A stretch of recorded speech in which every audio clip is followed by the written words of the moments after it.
Welcome back to another video, guys. It has been a hot second since I've uploaded anything.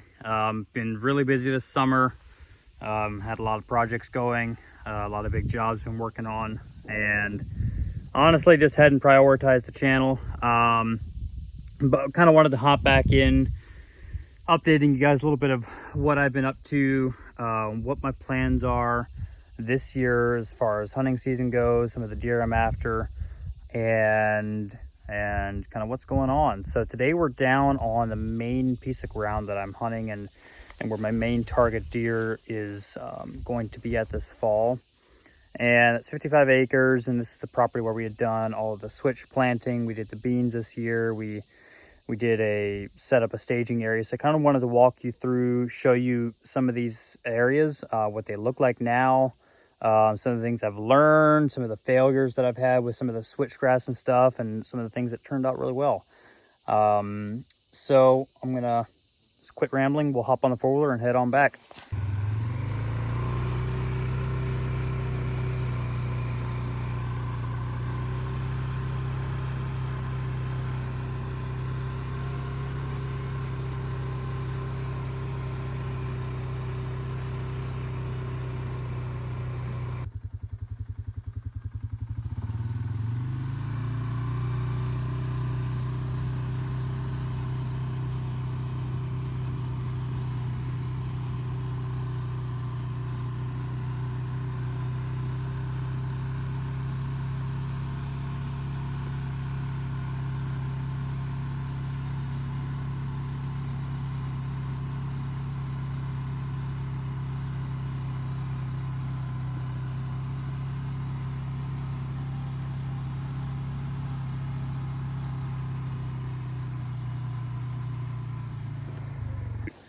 So we're back here in the spot where I really expect to kill my target deer this year, which I've named the buck Talon. Last year he was just a stud 8-pointer, beautiful buck, 4-year-old, and I passed him once and could have probably killed that deer if I wanted to. I just didn't hunt him just because it wasn't a deer I was chasing. But the setup for him this year is there's this one main bedding ridge on this property, and it kind of comes in. There's a little bit of a saddle / pinch on this ridge heading out to the main ag, and it sets up so beautifully. And so I came in here and to clear it out a little bit, probably quarter acre, a little over, maybe 0.3. And initially, I thought I would make a staging clover plot back here, but kind of went a different route, and I put a lot of this into switchgrass and intentionally wanted this area to be kind of a dirty switch with some browse mixed in, and just sort of not necessarily a pure stand of switch, but an area that basically isn't really food, that the deer and bucks feel comfortable coming out and just sort of milling around, staging in this area before they head out to the larger destination food. And that's kind of what's happened. It turned out really well, and the deer have been really hammering this area. So a few of the things I've got here, we left a nice cedar tree right out, 20 yards from the blind. That's going to make a great rub / scrape tree. I've got a water hole right here as well, and they have been just hammering this water hole.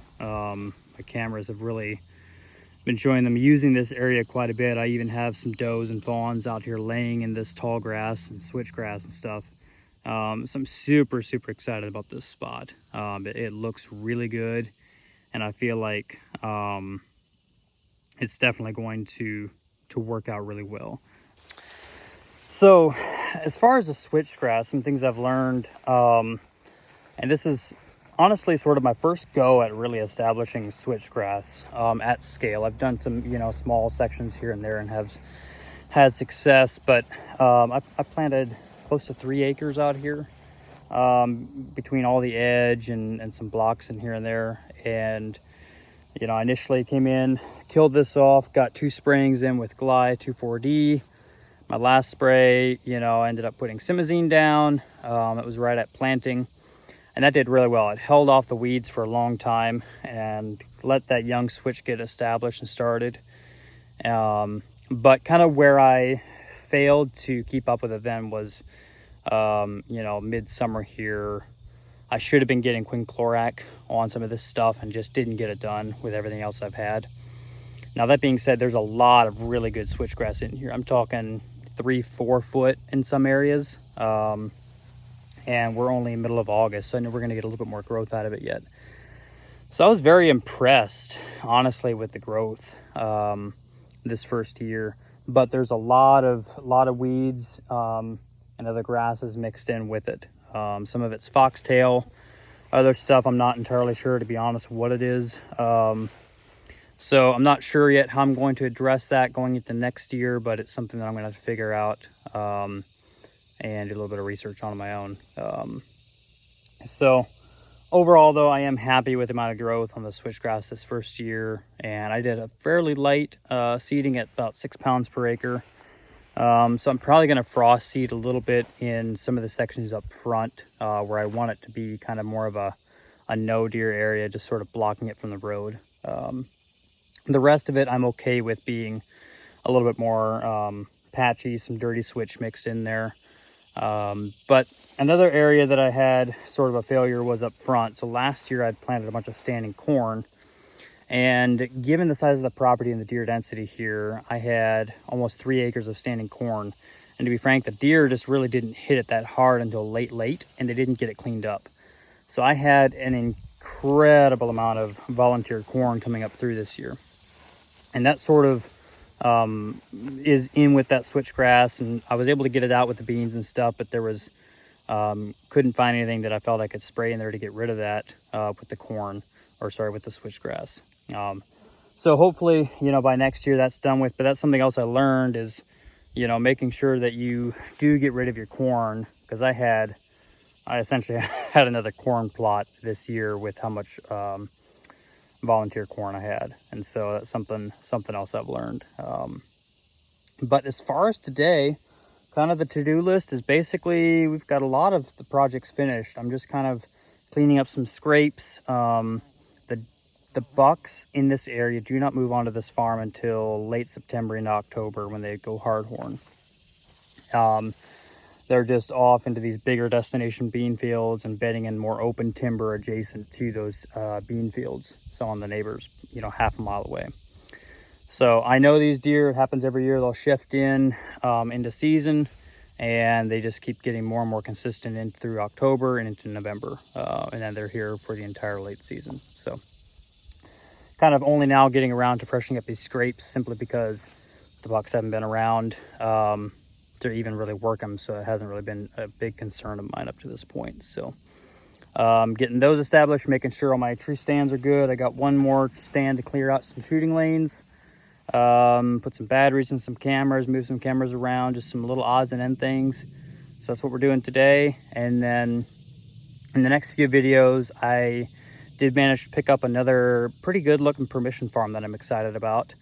So I'll probably next week go into that farm, what that looks like, you know, what I'm looking for in a permission piece or a potential property to buy.